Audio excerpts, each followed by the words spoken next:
Hi, I'm just leaving a response to your video, JROB Candidate 4.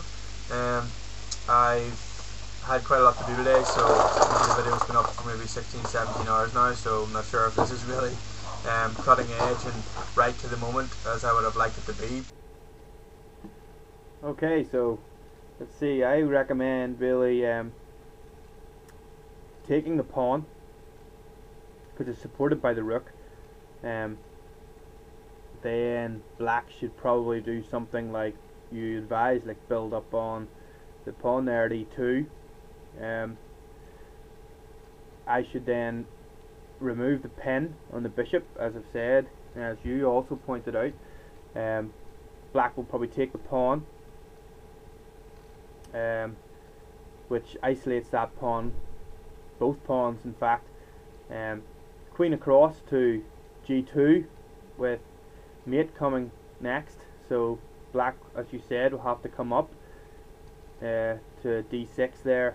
At the same time, it also takes the file, which you can almost offer a rook to see if black will go and take the rook, but obviously it won't.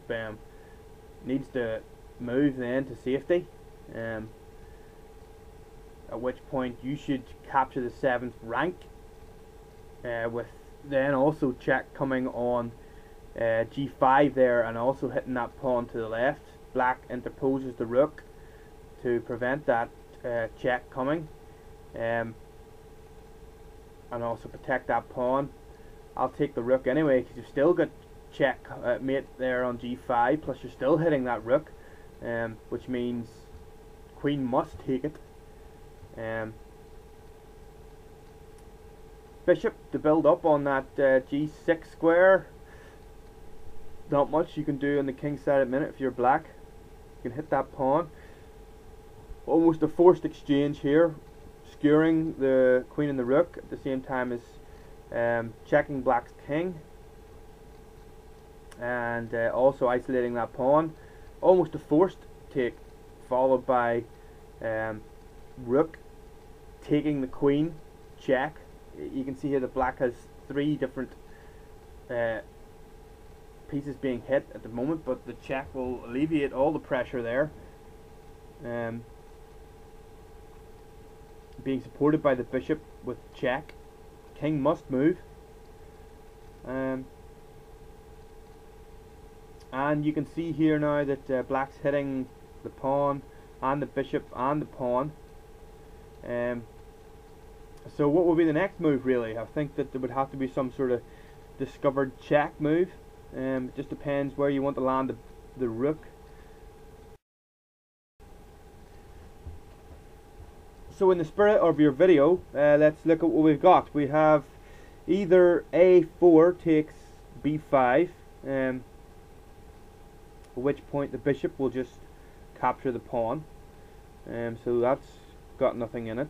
The pawn on e2 is hanging, so I suppose we could go e2 to e3, but simply then the rook will just capture the bishop and you lose your bishop. Both pawns, not really much to do with them. The king, yeah, well, I don't know, is g1, g2 or h2 a better square for it at the minute? Not really.